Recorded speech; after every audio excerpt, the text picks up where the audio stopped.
الحمد لله رب العالمين والعاقبة للمتقين والصلاة والسلام على رسوله الكريم أما بعد فأعوذ بالله من الشيطان الرجيم بسم الله الرحمن الرحيم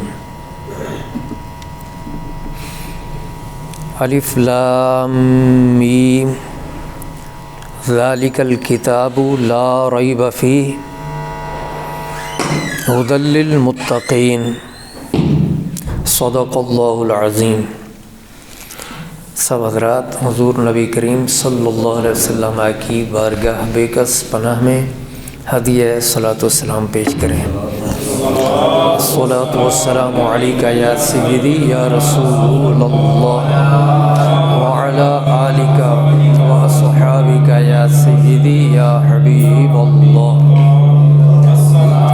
الصلاۃ والسلام علیک یا سیدی یا نور اللہ وعلی آلک واصحابک یا سیدی یا محبوب اللہ۔ الصلاۃ والسلام علیک یا سیدی یا خاتم النبیین وعلی آلک وصحابک یا سیدی یا شفیع المذنبین۔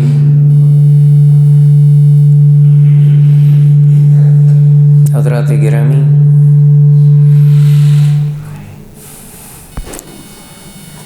آج میں نے سورہ بقرہ کی ابتدائی 2 آیتیں تلاوت کی ہیں۔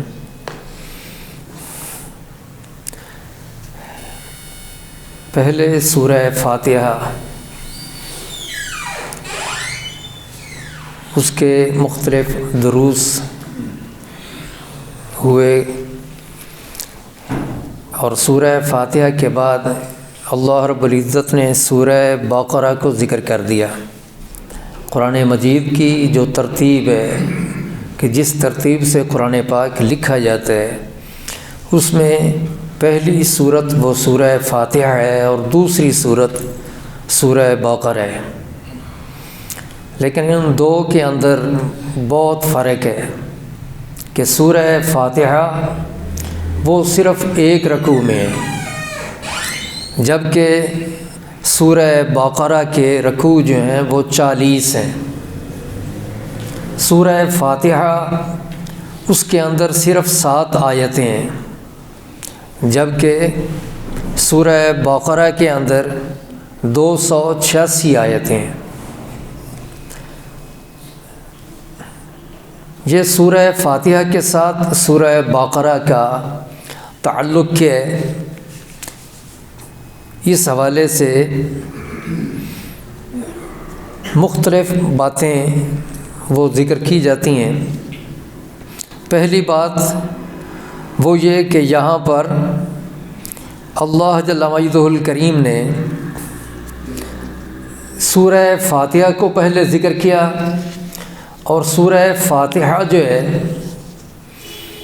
اس کے اندر سب سے پہلے لفظ جو آیا ہے وہ الحمد، اس سے سورہ فاتحہ کا آغاز کیا۔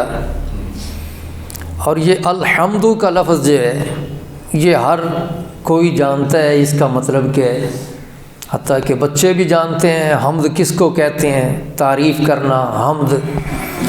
سورہ فاتحہ کو شروع کیا تو پہلا لفظ ہی الحمد کو ذکر کر دیا، لیکن جب سورہ بقرہ کو شروع کیا تو اس کے اندر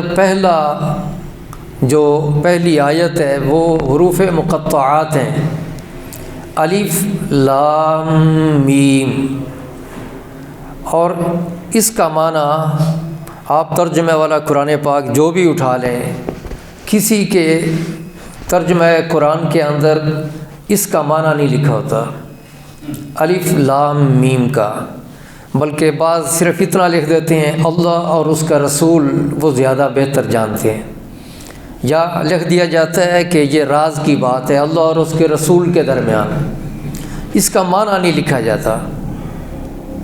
کیوں؟ کہ کہ یہ بتایا جا رہا ہے کہ یہ قرآن پاک آسان بھی ہے اور مشکل بھی ہے۔ بعض اعتبار سے بڑا ہی آسان ہے، اتنا آسان کہ سورہ فاتحہ کا پہلا لفظ ہی پڑھتے پتہ چل جاتا ہے کہ حمد کیا شے ہے۔ لیکن اگلی صورت کو جب شروع کیا تو پہلا ہی لفظ وہ ایسا اللہ پاک نے یہاں پہ ذکر کیا کہ بندہ حیران ہو جاتا ہے کہ عام بندے کا سمجھنا تو دور کی بات، بڑے بڑے علماء اولیاء ان کی زبانیں بھی یہاں پہ رکی ہوتی ہیں، بند ہوتی ہیں، وہ بھی اس کے بارے میں کوئی وضاحت نہیں کرتے، کھول کے بات نہیں کرتے، اور یہ راز کی بات ہے۔ تو گویا کہ یہ اشارہ کر دیا گیا کہ قرآن پاک جو ہے یہ مشکل بھی بہت ہے، آسان بھی ہے بہت اور مشکل بھی یہ بہت ہے۔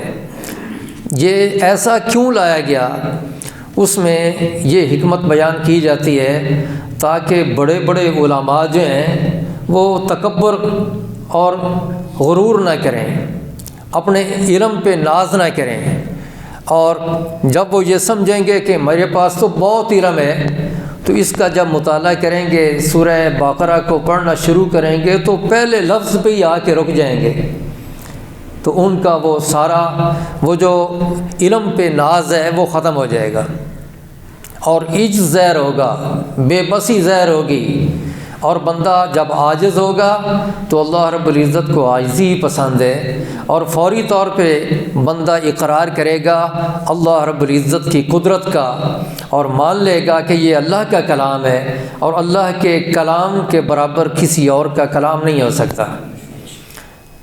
حتیٰ کہ چیلنج بھی کیا گیا قرآن مجید جیسی صورت لانے کا، قرآن پاک جیسی کتاب لانے کا، لیکن کوئی جو ہے اس چیلنج کو پورا نہ کر سکا اور قرآن جیسی کتاب نہیں بنا سکا۔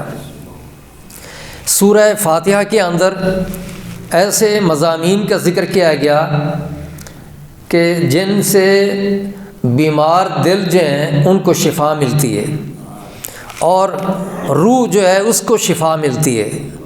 قرآن پاک کی پہلی صورت وہ فاتحہ ہے، اس لیے اس صورت کا ایک نام تھا سورہ شافیہ بھی، اور سورہ شفا بھی اس کا ایک نام ہے۔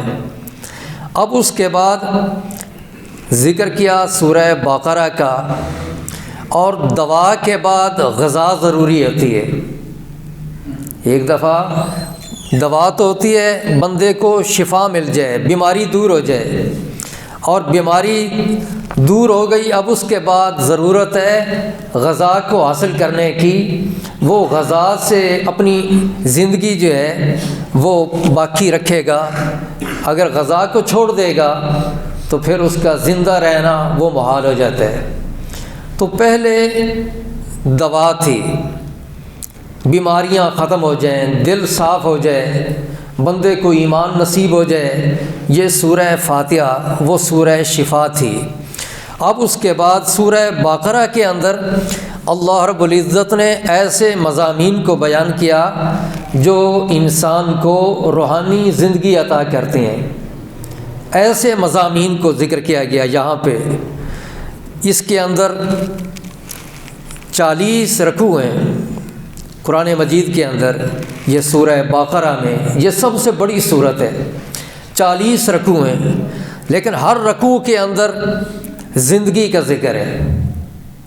زندگی، جسمانی زندگی یا روحانی زندگی، کسی نہ کسی اعتبار سے زندگی کا ذکر ہے۔ کسی رکوع کے اندر ایمان کا ذکر ہے، تو ایمان کے بغیر زندگی نہیں روحانیت میں۔ کسی رکوع کے اندر اعمال کا ذکر ہے، اعمال جو ہے اس سے بھی بندے کی روحانی اس کو زندگی ملتی ہے۔ کسی رکوع کے اندر غذاؤں کو پیدا کرنے کا اللہ پاک نے ذکر کیا ہے۔ کسی رکوع کے اندر اللہ رب العزت نے بنی اسرائیل کو من و سلوہ جو عطا کیا اس کا ذکر اللہ پاک نے کر دیا۔ کسی رکوع کے اندر اللہ رب العزت نے حضرت ابراہیم علیہ السلام کے دین کی پیروی کرنے کا ذکر کیا، اس میں بھی زندگی ہے روحانی۔ کسی رکوع کے اندر اللہ رب العزت نے کعبہ کے بدلنے کا ذکر کیا، اور کعبہ معظمہ اس کے ساتھ وابستگی، تعلق اور اس کی طرف رخ کر کے نمازیں پڑھنا، اگر کوئی اس کی طرف رخ نہیں کرتا اور نماز پڑھ بھی لے تو اسے روحانی ترقی نہیں ملتی، زندگی نہیں ملتی۔ تو یہ قرآن پاک کے اندر یہ کعبہ معظمہ کو بدلنے کا ذکر اور بیت اللہ شریف کو ہمارا قبلہ بنائے جانے کا ذکر اللہ رب العزت نے کیا، اس سے بھی روحانی زندگی ملتی ہے۔ اللہ رب العزت نے کسی رکوع کے اندر مرے ہوئے شخص کو، ایک گائے کو ذبح کر کے اس کا گوشت اس مرے ہوئے شخص پہ مارنے کا ذکر کیا، اور اس سے اس مرے ہوئے شخص کو، قتل کیے ہوئے شخص کو زندہ کر دینے کا ذکر کیا، تو وہ بھی ایک زندگی کا ذکر اللہ پاک نے کر دیا۔ ایسے ہی شراب اور جوئے کی حرمت کا اور ممانعت کا اللہ پاک نے کسی رکوع کے اندر ذکر کیا، اس کے اندر بھی روحانی زندگی ہے۔ اللہ رب العزت نے گھریلو زندگی کے طریقے کسی رکوع کے اندر سورہ بقرہ میں اللہ پاک نے بیان کر دیے، اس سے بھی زندگی ملتی ہے، اور آگے بلکہ گھریلو زندگی گزاریں اچھے طریقے سے شرعی طریقوں کے مطابق، تو آگے بچے ہوں گے، ان کے پھر زندگی ہوگی، تو یہ بھی زندگی کا ایک سبب ہے۔ اللہ رب العزت نے کسی رکوع کے اندر طلاق اور عدت کے مسئلے ذکر کیے کہ اس کے بھی اگر جائز ناجائز کو نہ دیکھا جائے، طلاق دینے کے باوجود بھی اس کو گھر میں رکھا جائے، عدت نہ گزاری جائے، تو پھر روحانی زندگی نہیں ملتی۔ روحانی زندگی کے لیے اللہ پاک نے طلاق اور عدت کے مسئلے بھی ذکر کر دیے۔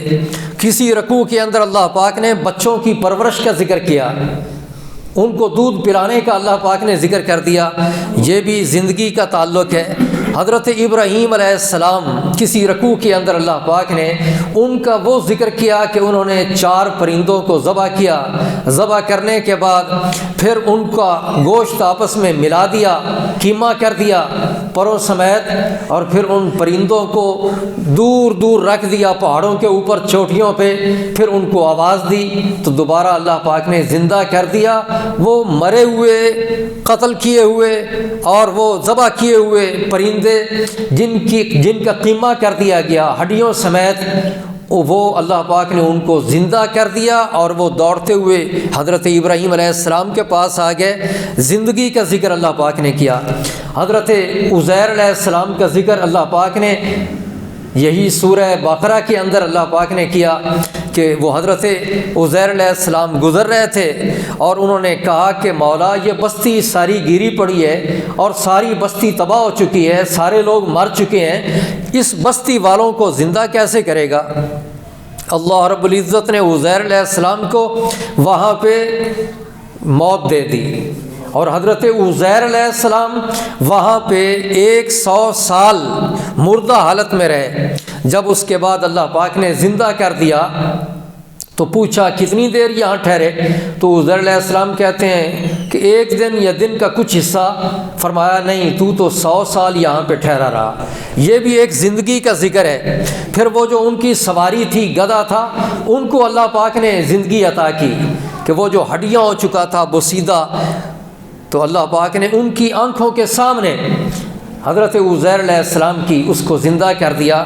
تو یہ زندگی کا ذکر اللہ پاک نے ذکر، یہ سارے جو مضامین اللہ پاک نے سورہ بقرہ کے اندر ذکر کیے ہیں نا، یہ مضامین ان میں جسمانی یا روحانی زندگی کا تعلق ہے۔ یہ زندگی بخشنے والے یہ سارے مضامین ہیں، اور بندے کی روح جو ہے اس کو زندگی ملتی ہے، جسم کو زندگی ملتی ہے۔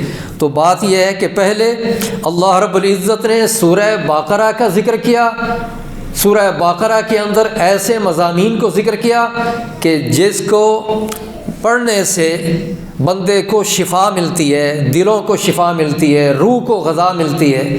اور یہ اس کے بعد اللہ پاک نے دوا کے بعد غذا کا ذکر کیا، زندگی کا ذکر کیا کہ جس سے حیات جو ہے وہ باقی رہتی ہے۔ اور دوسرا ایک تعلق یہ بھی ہے کہ سورہ بقرہ کے اندر اللہ رب العزت نے تفصیل کو بیان کیا ہے۔ سورہ بقرہ میں تفصیل بیان کی ہے، کس کی؟ سورہ بقرہ کے اندر جو مضمون تھا، جو باتیں تھیں، ان باتوں کی تفصیل، یا کہہ رہے ہیں کہ تفسیر وہ سورہ بقرہ ہے۔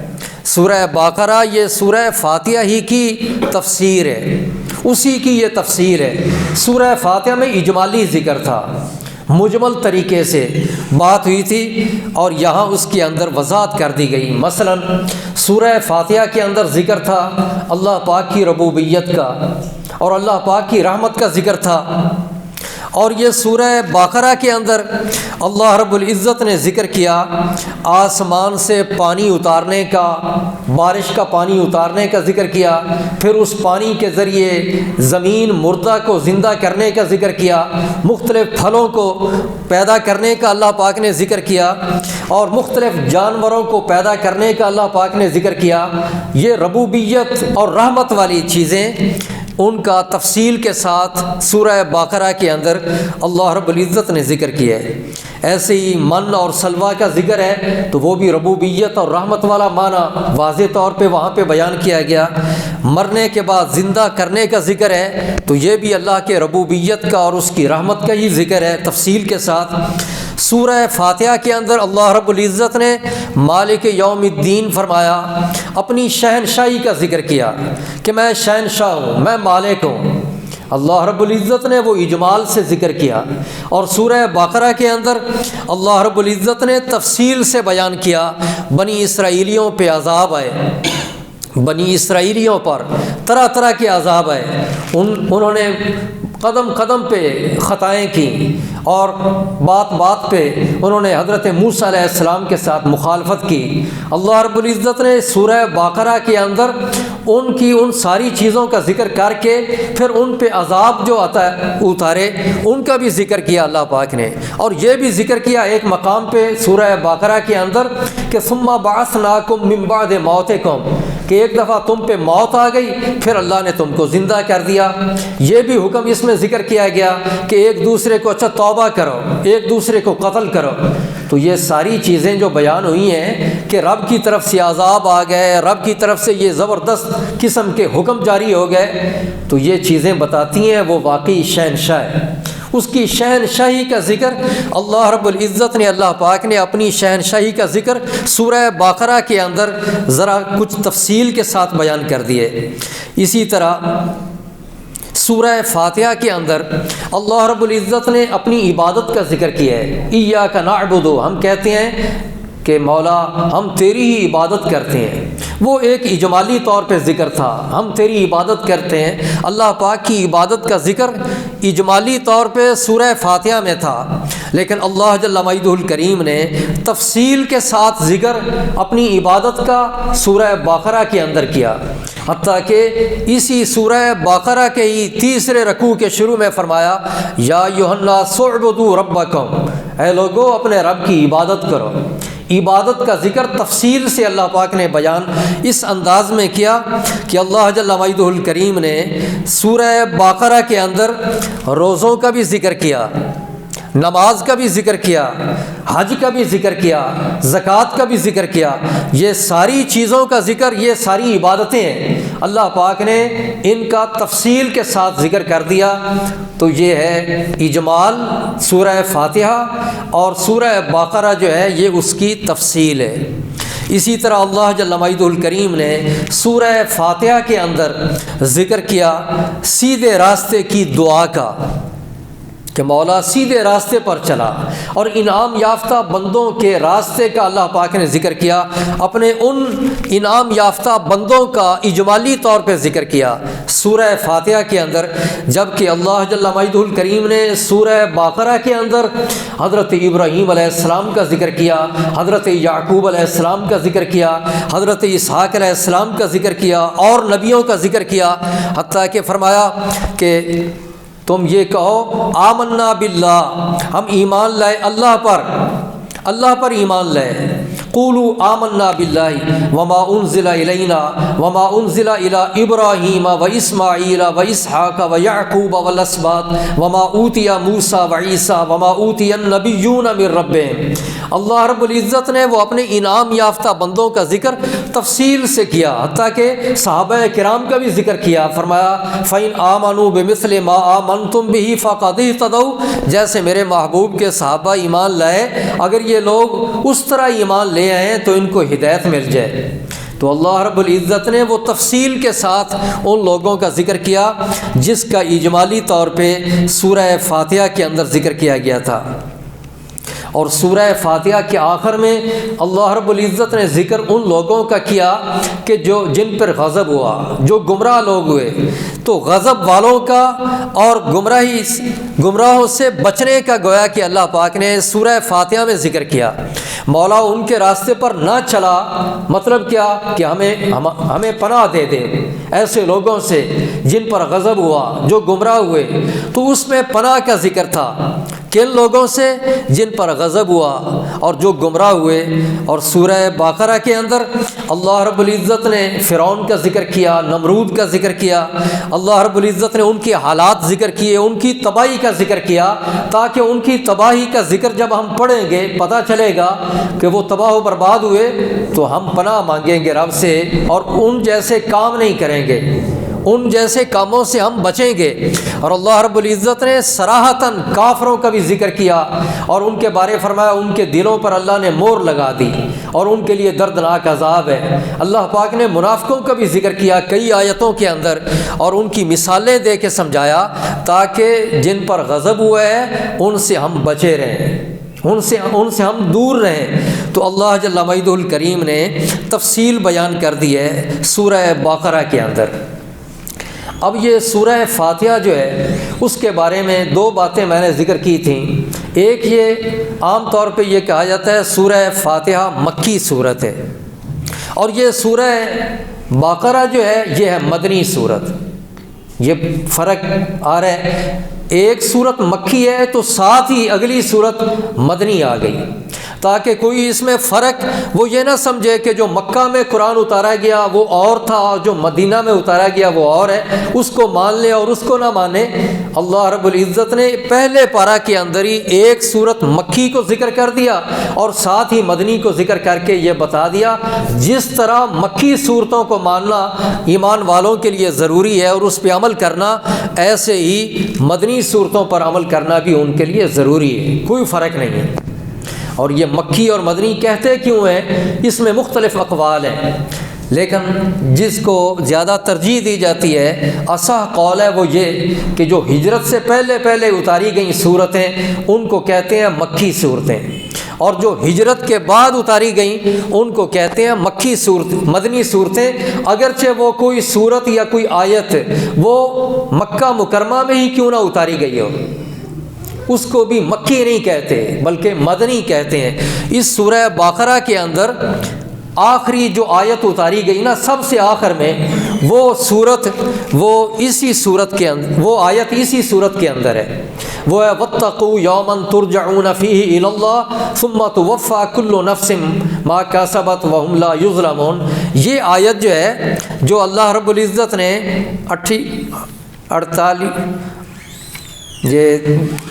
30 اور 8 رکوع کے اندر یہ اللہ پاک نے اس کو ذکر کیا ہے، یہ آیت سب سے آخر میں اتاری گئی ہے۔ اب یہ جو صورت پوری ہے مدنی سورہ بقرہ، یہ وہ صورت ہے جو مدینہ پاک میں جب نبی پاک نے ہجرت کی تو ہجرت کرنے کے بعد سب سے پہلے یہی صورت اتاری گئی، سورہ بقرہ سب سے پہلے مدنی صورتوں میں سب سے پہلی صورت وہ یہی سورہ بقرہ ہے۔ لیکن اسی کے اندر ایک آیت وہ ہے کہ جو ساری آیتوں میں سے سب سے بعد میں مکہ مکرمہ میں جو اتاری گئی وہ ہے وَاتَّقُوا يَوْمًا تُرْجَعُونَ فِيهِ إِلَى اللَّهِ ثُمَّ تُوَفَّى كُلُّ نَفْسٍ مَا كَسَبَتْ وَهُمْ لَا يُظْلَمُونَ۔ تو یہ اللہ رب العزت نے یہ کئی صورتیں مکی ہیں، لیکن اس کے اندر کوئی ایک آدھی آیت وہ مدنی بھی آ جاتی ہے، اور کئی صورتیں مدنی ہیں اور ان کے اندر کوئی آیت وہ مکی بھی آ جاتی ہے، اس اعتبار سے کہ وہ مکہ مکرمہ میں اتاری گئی، لیکن وہ ہے مدنی اس کو کہیں گے اس لیے کہ ہجرت کے بعد اس کو اتارا گیا ہے۔ وَاتَّقُوا يَوْمًا تُرْجَعُونَ فِيهِ إِلَى اللَّهِ۔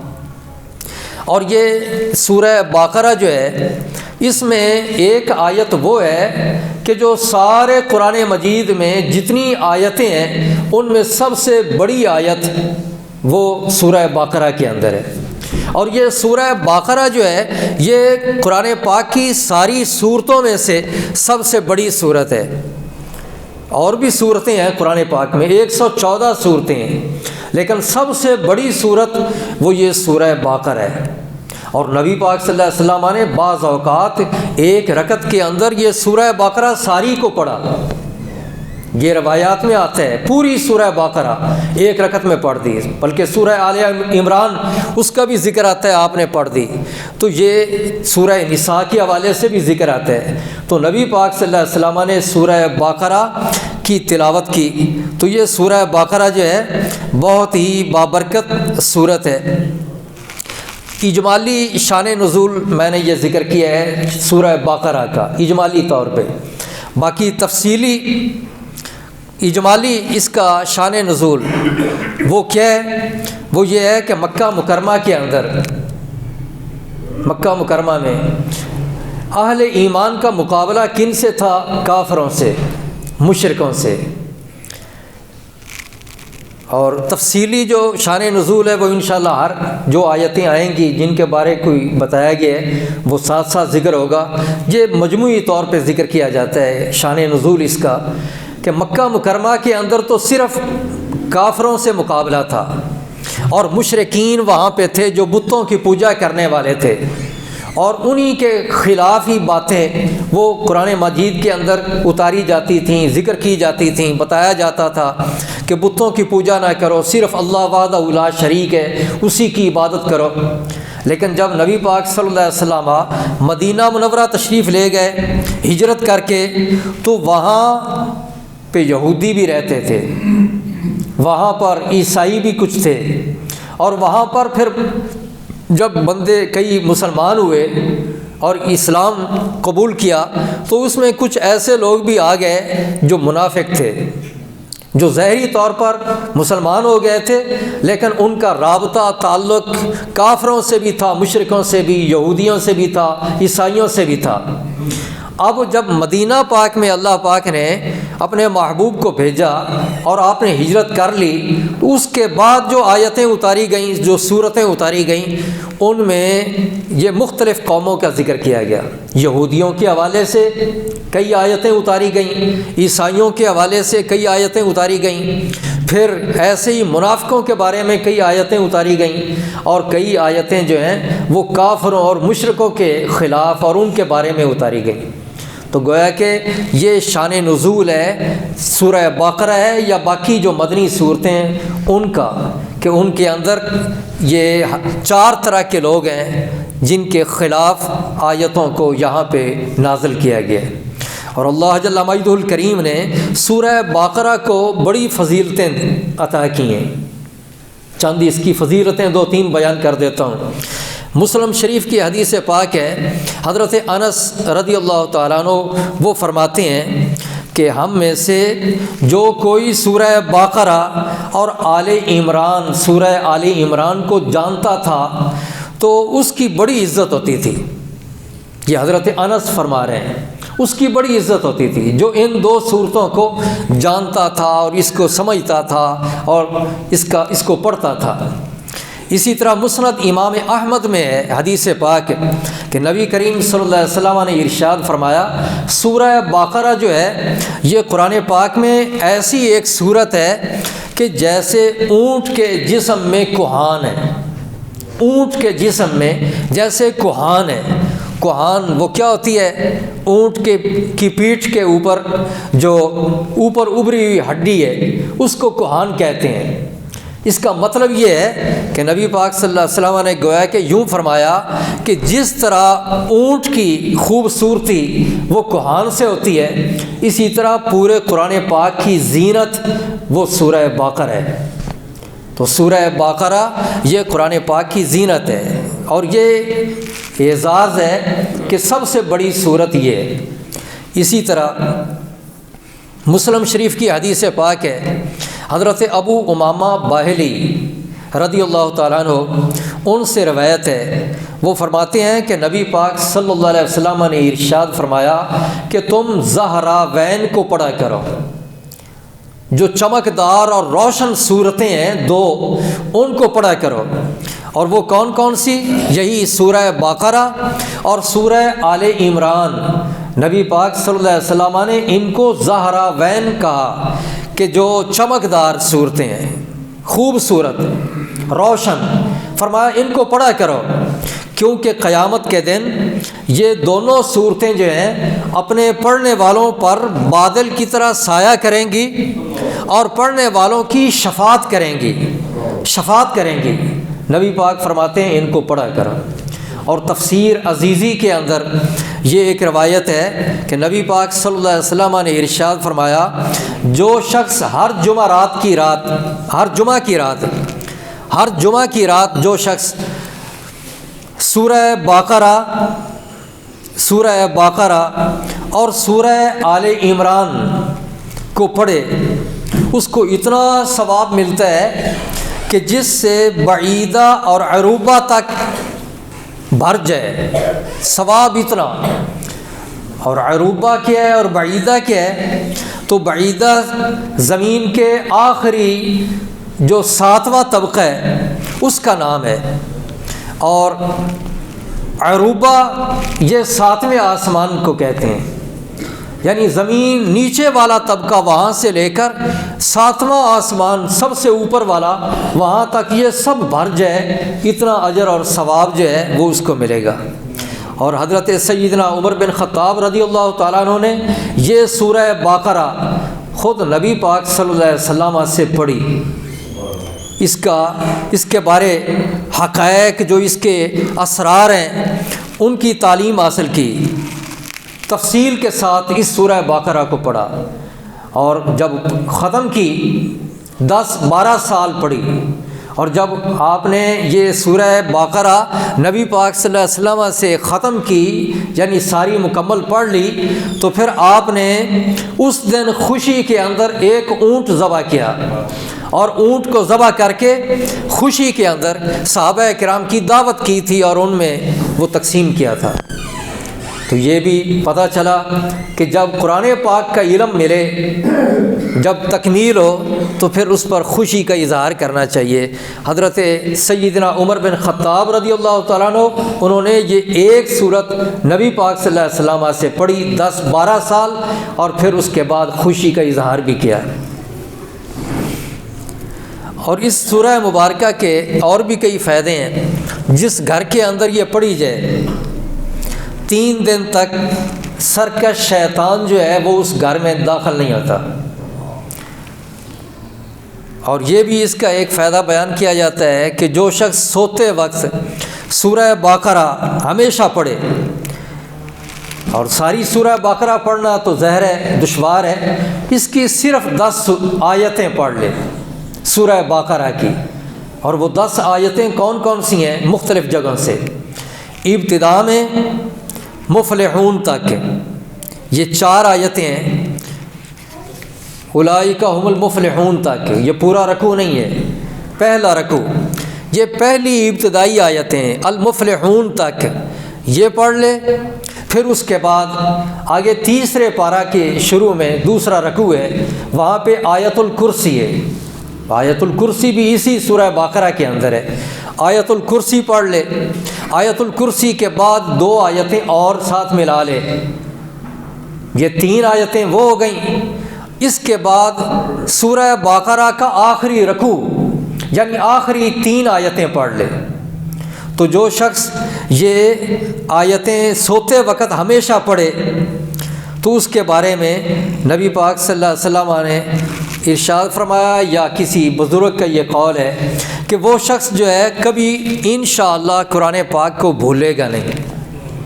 قرآن پاک کئی یاد کر کے بھول جاتے ہیں نا، تو جو روزانہ یہ کام کرے، سوتے وقت اس کو ان آیتوں کو پڑھ لے، وہ قرآن مجید جس نے یاد کیا ہے وہ قرآن پاک کو انشاءاللہ نہیں بھولے گا۔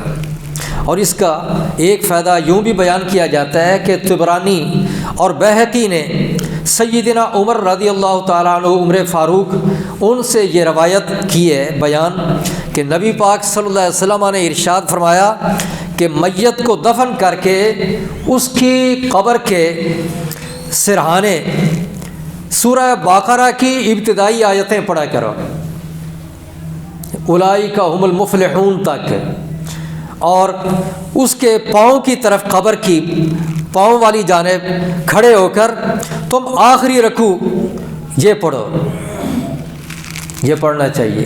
اسی طرح حضرت ابو سعید خدری سے مروی ہے، وہ فرماتے ہیں حضرت اسید بن حضیر کے بارے کہ حضرت اسید بن حضیر رضی اللہ تعالیٰ عنہ ایک دفعہ رات کے وقت وہ سورہ بقرہ پڑھ رہے تھے۔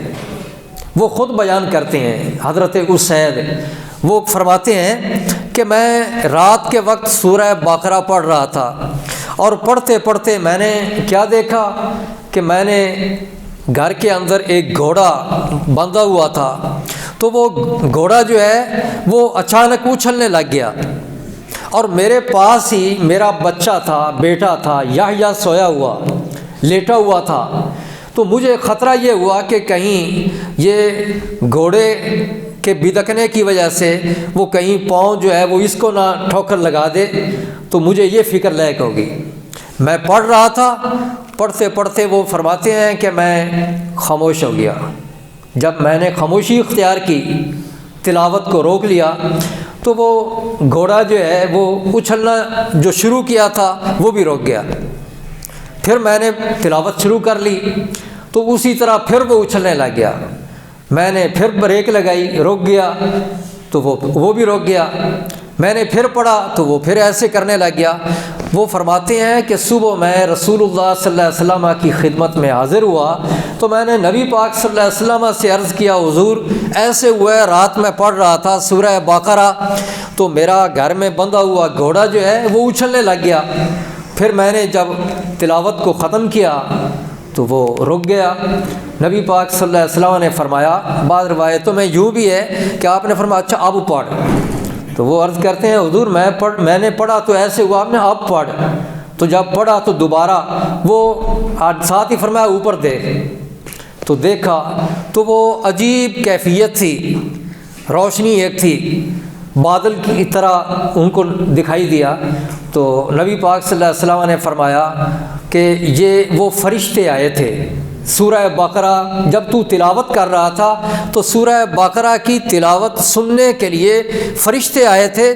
اگر تو رات کو وہ پڑھتے رہتا، رات کو تلاوت کرتا رہتا تو صبح ہو جاتی تو لوگ دیکھتے ان فرشتوں کو، لوگ بھی دیکھتے وہ فرشتے، لیکن تو نے تلاوت کو روک لیا، اس لیے معاملہ جو ہے وہ لوگوں کو نظر نہیں آیا۔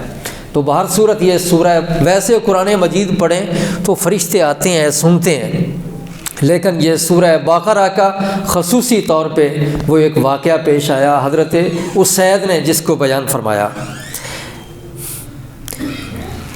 اس سورہ مبارکہ کے اندر پہلی آیت وہ کیا ہے اور پہلا کلمہ کیا ہے؟ وہ ہے الف لام میم۔ یہ الگ الگ ہے، اس کے پڑھنے میں بھی فرق ہے۔ باقی پورا قرآن مجید اور انداز میں پڑھتے ہیں، لیکن یہ جو الفاظ ہیں اس کو علم نہیں پڑھتے، علم نہیں پڑھتے اکٹھا ملا کے، بلکہ الگ الگ پڑھتے ہیں۔ تہجی، حروف تہجی جیسے پڑھے جاتے ہیں نا، الف با تا سا، اس انداز میں ان کو پڑھا جاتا ہے۔ الف پھر کہا جاتا ہے لام، پھر کہا جاتا ہے میم، الگ الگ اس کو پڑھ لیا جاتا ہے۔ اللہ رب العزت نے یہ ابتدا میں جو یہ الفاظ ذکر کیے الف لام میم، ان کو کہتے ہیں حروف مقطعات۔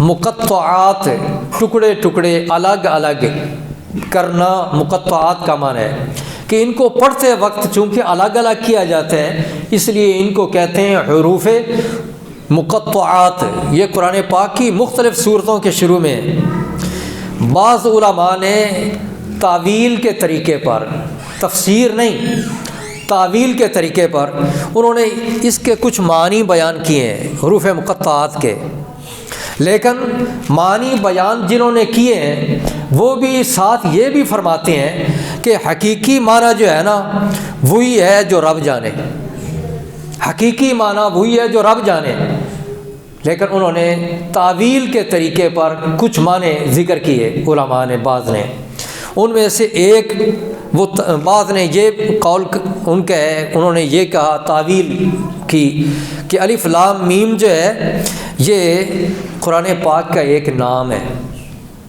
قرآن پاک کے ناموں میں سے ایک نام ہے. یہ حروف مقطعات جتنے بھی ہیں یہ الگ الگ یہ نام ہے قرآن پاک کے.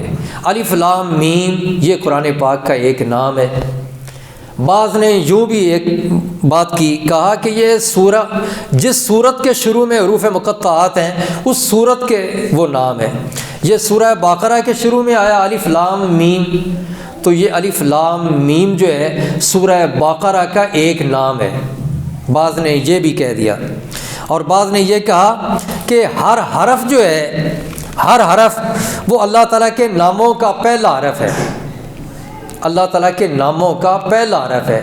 یعنی الف اس سے مراد اللہ، لام اس سے مراد لطیف، میم اس سے مراد مجید. تو اللہ پاک کے ناموں کا یہ مخفف ہے، ناموں کا پہلا حرف وہ یہاں پہ ذکر ہوئے.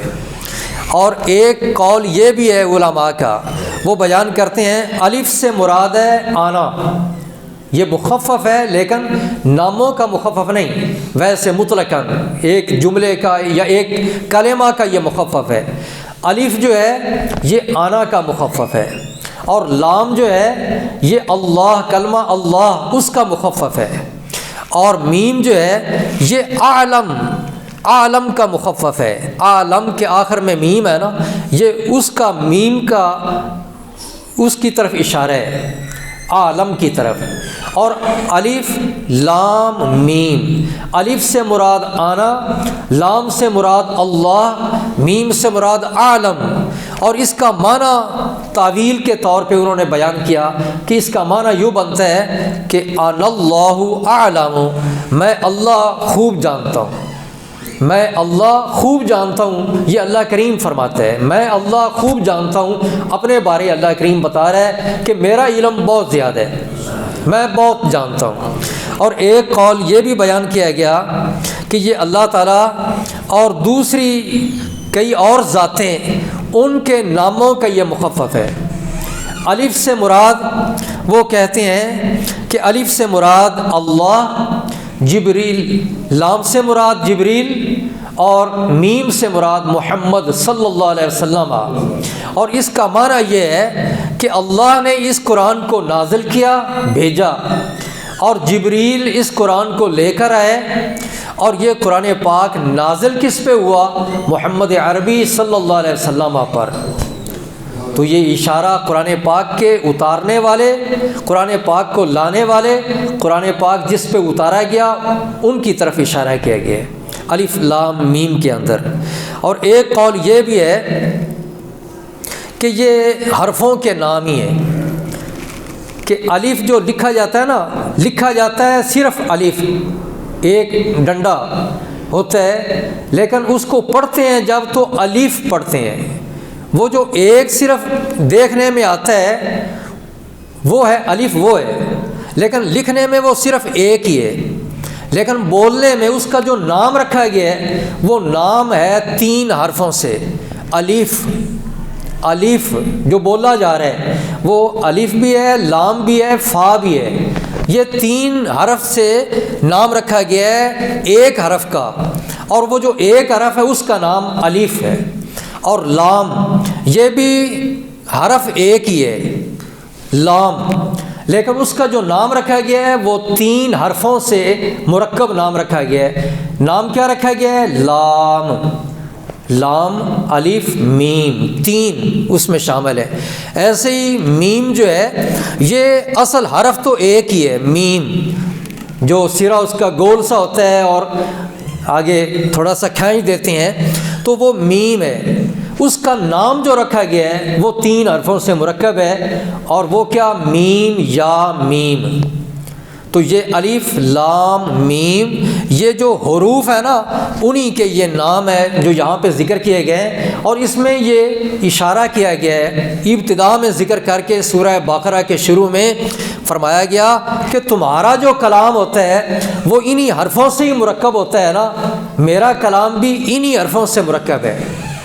میں نے جو قرآن پاک کی صورتیں اور آیتیں اتاری ہیں وہ انہی حروف تہجی جو ہوتے ہیں، الف با تا سا وغیرہ، انہی سے مرکب ہے. یہ صورتیں بھی، تمہارا کلام بھی انہی سے بنتا ہے. تو قرآن جیسی تم کلام بناؤ، قرآن جیسی کتاب تم بناؤ، کیوں نہیں بناتے؟ تم کہتے ہو یہ اللہ کی کتاب نہیں، تو میرا کلام بھی تو انہی حرفوں سے مرکب ہے، تمہارا کلام بھی انہی حرفوں سے بنتا ہے، تو میرے کلام جیسا کلام بنا کے دکھاؤ۔ یہ گویا کہ چیلنج کیا جا رہا ہے، ایسے الفاظ شروع میں لا کر حروف تہجی کو ذکر کر کے اللہ رب العزت نے چیلنج کیا ہے کہ تم اس کلام جیسی کتاب بنا کے دکھاؤ۔ اور تفسیر روح البیان کے اندر ہے کہ یہ الف لام میم جو ہے نا، یہ ان کلاموں میں سے ہے کہ جس کا معنی جبریل کو بھی نہیں آتا، حضرت جبریل کو بھی پتہ نہیں ہے اس کا معنی کیا ہے۔ تفسیر روح البیان کے اندر تفسیر میں وہ لکھتے ہیں یہ راز کی بات ہے، اللہ اور اس کے رسول کے درمیان، یہ اللہ جانتا ہے یا اللہ کا رسول جانتا ہے، سب سے بہتر بات وہ یہی ہے۔ تفسیر روح المعانی کے اندر یہ لکھا ہوا ہے کہ فلا یعرفہ بعد رسول اللہ صلی اللہ علیہ وسلم، کہ ان کے حروف مقطعات کے معنی کو اللہ کے رسول کے علاوہ کوئی نہیں جانتا، یعنی اللہ رب العزت نے اپنے محبوب کو معنی بتایا اور اللہ کے رسول کے بعد کوئی نہیں جانتا۔ یہ تفسیر روح المعانی کے اندر ہے، لا یعرفہ بعد رسول اللہ صلی اللہ علیہ وسلم۔ لیکن آگے ایک اور بھی بات انہوں نے کر دی ہے، تفسیر روح المعانی میں لکھ دی، کیا؟ ایک تو یہ فرما دیا کہ رسول اللہ صلی اللہ علیہ وسلم کے بعد ان کا معنی کوئی نہیں جانتا، لیکن ساتھ ہی استثناء بھی کر لیا۔ انہوں نے لکھا آگے الا الاولیاء الورثۃ، وہ فرماتے ہیں سوائے وارثین کے، جو اللہ کے نبی کے وارث ہیں، سوائے اولیاء کے جو اللہ کے ولی ہیں، ان کے علاوہ رسول اللہ کے بعد کوئی نہیں جانتا۔ باقی رہے اللہ کے ولی جو ہیں، جو وارثین ہیں، وہ فرماتے ہیں فَهُمْ يَعْرِفُونَهُ مِن تِلْكَ الْحَضْرَةِ، کہ یہ جو اللہ کے ولی ہیں، جو وارثین ہیں، جو خاص مقام پہ پہنچے ہوئے ہیں، وہ فرماتے ہیں کہ یہ پہچانتے ہیں ان کے معنی، وہ جانتے ہیں، لیکن کیسے جانتے ہیں وہ معنی؟ وہ اس طرح جانتے ہیں، اس بارگاہ رسالت سے جانتے ہیں، اس عظیم بارگاہ نبی پاک صلی اللہ علیہ وسلم کی بارگاہ سے ان کو یہ علم ملتا ہے اور ان کو پہچان عطا ہوتی ہے کہ نبی پاک صلی اللہ علیہ وسلم سے ان کو وہ فیض یاب ہوتے ہیں اور ان کو بھی معرفت حاصل ہوتی ہے، وہ بھی پہچان لیتے ہیں نبی پاک کے واسطے سے۔ بلکہ وہ یہ بھی آگے لکھتے ہیں وَقَدْ تَنْطِقُ لَهُمُ الْحُرُوفُ كَمَا كَانَتْ تَنْطِقُ لِمَنْ صَبَّحَ فِي كَفِّهِ الْحَصَىٰ، کہ یہ حروف خود جو ہیں، حروف مقطعات، یہ بول کر اپنے معنی خود بتاتے ہیں۔ یہ حروف جو ہیں قرآن پاک کے حروف مقطعات، یہ خود بولتے ہیں اور بول کر اللہ کے ولیوں کو جو وارثین ہیں اللہ کے نبی کے، ان کو یہ لفظ حرف خود بتاتے ہیں کہ ہمارا معنی یہ ہے، جس طرح کہ یہ حروف خود نبی پاک صلی اللہ علیہ وسلم کو بھی بول کے بتاتے ہیں کہ ہمارا مطلب یہ، جس طرح کہ یہ حروف بتاتے ہیں، اس ذات کو بتاتے ہیں کہ جس ذات کی ہتھیلی میں کنکریاں بھی اللہ کی تسبیح پڑھتی ہیں۔ یہ تفسیر روح المعانی کے اندر بیان فرماتے ہیں لمن صبح فی کفہ الحصیٰ، تو یہ حروف بتاتی ہیں اپنا معنی۔ اور ان کی حضرت مجدد الافسانی علیہ الرحمہ، انہوں نے یہ دعویٰ کیا ہے، وہ فرماتے ہیں کہ اللہ رب العزت نے ان پر حروف مقطعات کی جو تعویل ہے اس کو ظاہر کر دی ہے اور ان کے اسرار کو اللہ نے بیان کر دی ہے۔ وہ فرماتی ہیں حضرت مجدد الافسانی، اور وہ کہتے ہیں اللہ نے ان پر یہ اسرار بیان کر دیے ہیں، لیکن عام لوگوں کے لیے ان کا بیان کرنا ممکن نہیں، یہ نہیں ہے کہ اگر زہر کر دیے تو وہ بتائیں بھی، بتا دینا یہ ممکن نہیں، یہ ہو نہیں سکتا کہ عام لوگوں کو بیان کر دیے جائیں۔ کیوں؟ اس لیے کہ ان کو بیان کرنا یہ حروف مقطعات کے اسرار الہیہ ہونے کے منافی ہے، چونکہ یہ رب کے راز کی باتیں ہیں، تو اگر لوگوں کو بھی بتا دیا جائے عام تو پھر یہ راز نہ رہے۔ راز تبھی بنتے ہیں کہ جب لوگوں سے، عام لوگوں سے اس کو چھپا لیا جائے۔ تو وہ فرماتے ہیں اللہ رب العزت نے میرے لیے بھی ظاہر کر دیے ہیں، لیکن عام لوگوں کو بتانا یہ ممکن نہیں، بیان کرنا ممکن ہی نہیں۔ اللہ جل مجدہ الکریم نے الف لام میم سورہ بقرہ کے شروع میں جو فرمایا ہے، اس کے معنی کا ہمیں پتہ تو نہیں، کیونکہ یہ راز کی باتیں ہیں، اللہ جانتا ہے، اللہ کے رسول جانتے ہیں، لیکن اس کے باوجود یہ بات ذہن میں رکھیں کہ قرآن پاک ایسی برکت والی کتاب ہے کہ ان کے جو حروف، کلمہ تو آگے درجہ ہوتا ہے نا، الگ الگ حروف جن کے معنی کا ہمیں پتہ نہیں، اگر ان حروف کو بھی ہم پڑھ لیں، تلاوت کریں، تو اللہ رب العزت اس پر بھی ہمیں ثواب عطا کر دیتے ہیں۔ یعنی قرآن پاک کو سمجھ کر پڑھیں، جن کا مطلب وہ عام سمجھا جا سکتا ہے، تو وہ تو بڑا ثواب ہوگا۔ خالی قرآن پاک کی تلاوت کرنے سے ثواب ملتا ہے، حتیٰ کہ ان حروف کو بھی اگر ادا کریں کہ جن کے معنی کا عام لوگوں کو پتہ ہی نہیں، تو ان حروف کو پڑھنے پر بھی اللہ رب العزت ثواب عطا کرتا ہے۔ وہ ایک حدیث پاک مشہور ہے، پہلے بھی ذکر کیا تھا کہ نبی پاک صلی اللہ علیہ وسلم نے فرمایا کہ الف لام میم، فرمایا کہ قرآن پاک کے ایک حرف پر 10 نیکیاں ملتی ہیں، اور پھر نبی پاک صلی اللہ علیہ وسلم نے حوالہ اس کا دے کے فرمایا کہ الف لام میم جو ہے یہ ایک حرف نہیں کہ 10 نیکیاں ملیں اس کے پڑھنے پر۔ آپ نے فرمایا کہ الف ایک حرف ہے، لام ایک حرف ہے، میم ایک حرف ہے، یعنی یہ 3 حرف ہیں، تو گویا کہ یہ الف لام میم پڑھنے پر 30 نیکیوں کا ثواب مل جاتا ہے، 30 نیکیوں کا ثواب اللہ رب العزت عطا فرما دیتا ہے۔ اور یہ وہ کتاب ہے، فرمایا کہ ذالک الکتاب، ذالک الکتاب وہ کتاب ہے۔ ایک ہوتا ہے حاذا، حاذا کا معنی ہوتا ہے یہ، اور ذالکہ کا معنی ہوتا ہے وہ۔ اب فرمایا جا رہا ہے ذالک الکتاب، وہ کتاب لا ریب فیہ، اس میں کوئی شک نہیں۔ یہ وہ کتاب کیوں فرمایا جا رہا ہے؟ کتاب تو یہ ہے، ہمارے پاس ہے، تو یہ ہونا چاہیے نا بظاہر۔ تو اللہ رب العزت اس کو یہ کہہ کے نہیں فرما رہا، وہ فرما رہا ہے، تو یہ اشارہ کس طرف ہے؟ اشارہ کس طرف ہے؟ تو ذالکہ کا اشارہ وہ کس شے کی طرف ہے؟ ایک تو یہ بات ہے کہ اس کے مخاطب کون ہے، یہ سنایا کس کو جا رہا ہے؟ 2 صورتیں ہیں، یا تو اہل کتاب، ان کو سنانا مقصود ہے۔ اہل کتاب کن کو کہتے ہیں؟ یہودیوں اور عیسائیوں کو، جو دعویٰ کرتے ہیں تورات اور انجیل کو ماننے کا۔ ان کو اہل کتاب بھی کیوں کہتے ہیں؟ وہ بھی کتابیں ہیں، آسمانی کتابیں ہیں، تورات بھی اور انجیل بھی، اسی لیے ان کو اہل کتاب کہا جاتا ہے۔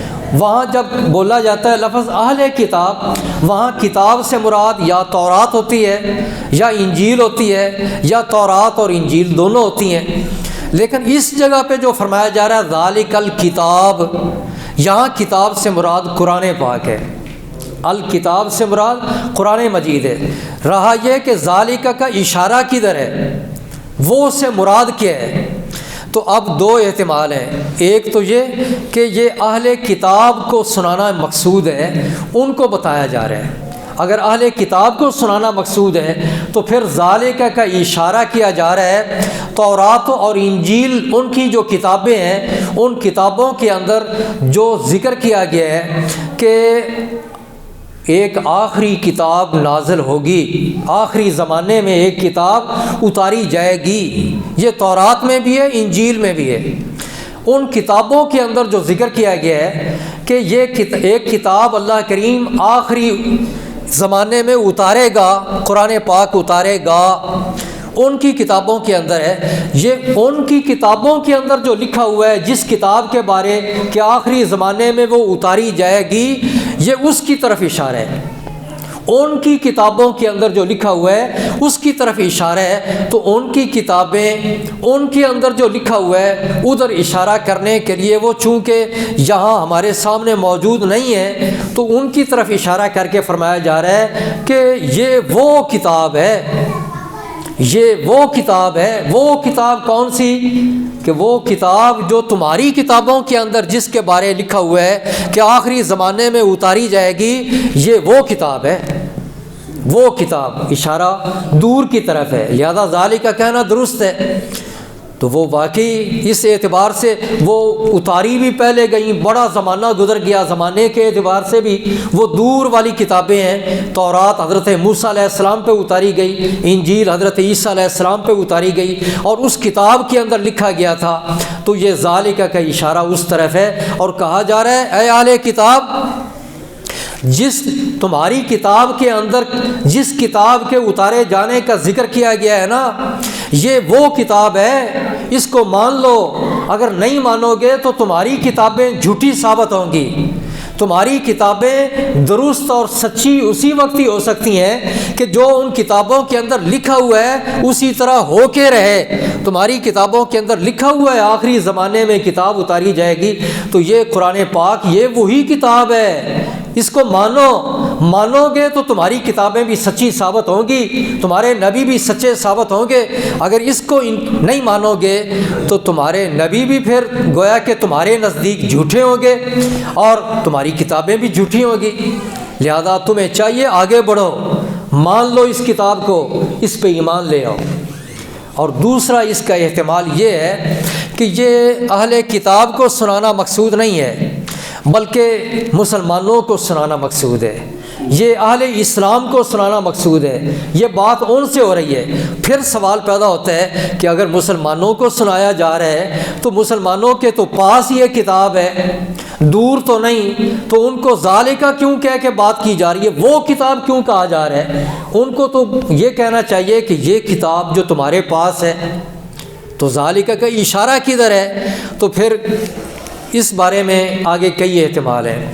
ایک احتمال تو یہ ہے کہ ذالک کا اشارہ یہ جا تو ہے جو پہلے صورتیں اتر چکی تھیں مکہ مکرمہ کے اندر، ہجرت سے پہلے جو صورتیں اتاری گئی ہیں یہ ان کی طرف اشارہ ہے، ٹھیک ہے؟ وہ صورتیں جو پہلے اتاری جا چکی، جو ہجرت سے پہلے اتاری گئی تھیں، ان کی طرف اشارہ ہے۔ تو چونکہ وہ کافی وقت پہلے گزر چکے ہیں ان کے اتارے جانے میں، تو ذالک کا اشارہ ہے، اور وہ مکہ مکرمہ میں اتاری گئیں تو اس لیے ذالک فرما دیا۔ یا اس سے مراد اشارہ ہے لوح محفوظ کے اندر، لوح محفوظ میں جو یہ قرآن پاک لکھا ہوا ہے اس کی طرف اشارہ ہے۔ اور کہا جیسا کہ قرآن مجید میں بھی ہے وَإِنَّهُ فِي أُمِّ الْكِتَابِ لَدَيْنَا، بے شک یہ کتاب ام الکتاب میں ہمارے پاس محفوظ ہے، ام الکتاب میں۔ بلکہ قرآن مجید میں یہ بھی فرمایا بل ہوا قرآن مجید فی لوح محفوظ، یہ قرآن پاک لوح محفوظ میں ہے، اور جس طرح وہاں ہے اسی طرح اس کو اتارا گیا ہے۔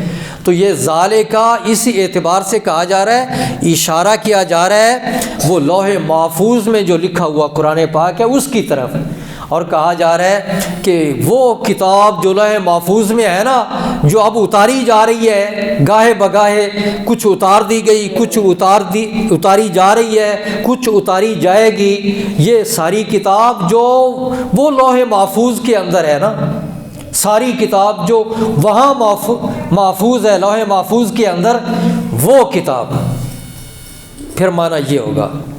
اور ایک جواب اس کا یہ بھی دیا جاتا ہے کہ ذالک یہ ویسے تو دور نہیں، یہ کتاب قریب ہے، لیکن اس کی عظمت بہت ہے، شان بڑی ہے، تو شان بلند ہونے کو، یہ اس کے مرتبے کے بلند ہونے کو وہ ایسے سمجھایا گیا کہ گویا کہ یہ تمہاری عقل سے بہت دور ہے، تمہارے وہم، تمہارے گمان سے بہت اونچی ہے، تمہارا وہاں تک گمان بھی نہیں کہ جہاں تک اس کی شان ہے۔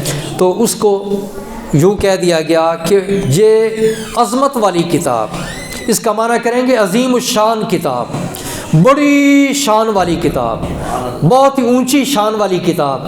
اللہ رب العزت فرماتا ہے لا ریبہ، یہ کتاب جو ہے لا ریبہ فیہ، اس کے اندر کوئی شک نہیں ہے، لا ریبہ فیہ، اس میں کوئی شک نہیں، لا ریبہ فیہ، کوئی شک نہیں اس میں۔ یہاں پہ یہ نہیں فرمایا لا یراب فیہ، اس میں شک کیا نہیں جاتا، یہ نہیں فرمایا، بلکہ فرمایا لا ریب فیہ، اس میں شک والی بات ہی نہیں۔ دو باتیں ہوتی ہیں، ایک ہے کہ کہنا کہ یہ مشکوک کلام ہے، مشکوک کلام نہیں، یہ سچا کلام ہے۔